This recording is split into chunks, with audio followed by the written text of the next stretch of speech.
السلام عليكم ورحمة الله وبركاته. مرحبا يا أحباب. በቃላችን መሰረት ተገኝተናል ኢንሻአላህ። የዋሃቢያዎችን ኪታብ ያው እነሱ የቀሩት ስላልሆነ በጅህልና እየተጓዙ ስለሆነ ግዴታ የራሳቸውን ኪታብ ማሳየት የራሳቸውን ኪታብ ማቅራት ግዴታ ሆነብን። ስለዚህ በተወሰነ መልኩ ዛሬ ከሼኻቸው የኢብኑ ዑሰይሚን ኪታብ አንድ ሁለት ኪታቦችን እናቀራቸዋለን ማለት ነው። እናንተ ደግሞ ሼር እና ኮፒ ሊንክ በማድረግ ወደ እነሱ በማድረስ እንድትተባበሩ እንጠይቃለሁ። ባረከላሁ ፊኩም ያ አህባብ። መርሐበን ያ አህባብ መጥቻለሁ።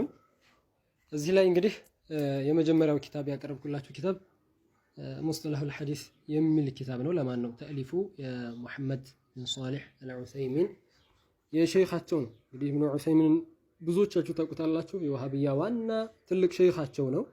ይሄ ኪታብ የሱ ነው። የሙስጠላሁል ሐዲስ ኪታቡ አንዱ ኪታብ ይሄ ነው። ሌሎችም ኪታቦች ያቀርብላችኋለሁ። ጦባዓቱል ዑላ እንደምትመለከቱት ነው ማለት ነው። 1415 ዓመተ ሂጅሪያ ላይ የታተመ የመጀመሪያው እትም ነው። ገጽ 22 ላይ እንግባ። ገጽ 22 እንግዲህ እዚህ ጋር እንመልከት። ያው ሙስጠላህ እንግዲህ ስለ ሐዲስ ሰነዶች ስለ ሐዲስ ማንነት በአጠቃላይ የሚያወራ ነው። የዛ ላይ ሰፋ አድርጌ ላላወራ እችላለሁ ሰዓት ስለሌለ እዚህ ጋር ለማንኛውም ይላል አልመውዱዕ ይላል። አልመውዱዕ መውዱዕ ማለት ስለሱ ታዕሪፉሁ ሕክሙሁ ማ ዩዕረፉ ቢሂ አልወضዕ ይሄ ወضዕ የሚባለው ነገር የሚታወቅበት ነው። ካስቀመጠ በኋላ ምን ይላል? አልመውዱዑ አልሐዲሱ አልመክዙቡ ዐለ ነቢይ ሰለላሁ ዐለይሂ ወሰለም። እንዙር መውዱዕ ማለት ምን ማለት ነው? አልሐዲሱ አልመክዙብ የተዋሸ የሆነ ሐዲስ ነው። መውዱዕ ማለት በማን ላይ? ዐለ ነቢይ ሰለላሁ ዐለይሂ ወሰለም። የራሳቸው ሼኽ እንግዲህ አስቀምጦላቸው ነበረ። ኢላ አነሁም ላ የቅረኡን ምንም ነገር ስለማይቀሩ ብቻ ዝም ብለው የኢማም ልብስ ለብሰው ብቻ ሚንበር ላይ ስለሚወጡ ዝም ብለው እንደሚያወሩ ጉድ አሳያቸዋለሁኝ። እና እሱ ራሱ ሼኻቸው በተወሰነ መልኩ አስቀምጦላቸው ነበር ቢቀሩ ኖሩ። እና መውዱዕ ማለት ምንድነው ይላል? አልሐዲሱል መክዙቡ ዐለ ነቢይ ሰለላሁ ዐለይሂ ወሰለም በነብዩ ላይ የተዋሸ ሐዲስ ነው ማለት ነው አለ። ወሁወል መርዱድ ይሄ ደግሞ መውዱዕ የሆነ ሐዲስ ምንድነው? መርዱድ ነው፣ ተመላሽ ነው።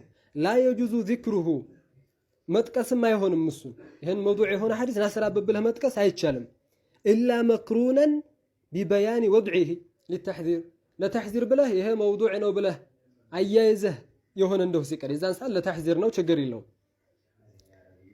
ለምንድን? ሊቀውሊ ነቢይ ሰለላሁ ዐለይሂ ወሰለም መን ሐደተ ዐኒ ከኔ ያወራ የሆነ ሰው ቢሐዲሲን በሆነች ሐዲስ የራ አነሁ ከዚብ ውሸት መሆኑን እያወቀ ያወራ የሆነ ሰው ፈሁወ አሐዱል ካዚበይን ከውሸታሞቹ መካከል አንዱ እሱ ነው ይላሉ ነቢዩ ዐለይሂ ሰላቱ ወሰላም ሙስሊም በዘገቡት ሐዲስ። ይህ እንግዲህ መውዱዕ ማለት ይሄ ነው። አሁን ይህንን በነብዩ ላይ የተዋሸ ሐዲስ መሆኑን በምን እንወቀው ወደሚለው ስንመጣ ምን ብሎ አስቀመጠልን?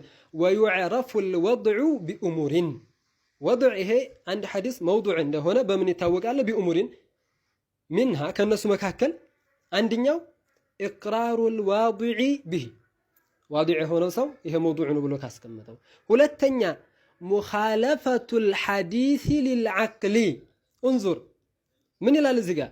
ሙኻለፈቱል ሐዲስ ሊልዓቅል ሐዲስ ተብሎ የመጣው ሰነዱ ሙተሲል ሆኖ ማለት ነው ነቢዩ ዐለይሂ ሰላቱ ወሰላም ድረስ ሩዋቶቹም ታመ ضبጥ ኖሯቸው ወደ ነቢዩ ዐለይሂ ሰላቱ ወሰላም ደርሶ ነገር ግን ያ ሐዲስ ለዓቅል ሙኻለፋ ከሆነ ከዓቅል ጋር የማይገጥም ከሆነ ይሄ ምን ይባላል? በነብዩ ላይ የተዋሸ ሐዲስ ነው እያለህ ነው። ማን? ኢብኑ ዑሰይሚን። ምክንያቱም መውዱዕ ማለት ምንድነው ብሎናል ከላይ አልሐዲሱል መክዙቡ ዐለ ነቢይ ሰለላሁ ዐለይሂ ወሰለም በነብዩ ላይ የተዋሸ መሆኑን በምን ታውቃለህ? ከዓቅል ጋር ካልገጠመ ሶሪሐል ዓቅል ጋር ካልገጠመ እያለህ ነው። ፈህምቱም? ምስለ አየተضመነ ጀሚዓን በይነ ነቂደይን አው ኢስባት ውጁድ ሙስተሒልን ይቀጥላል።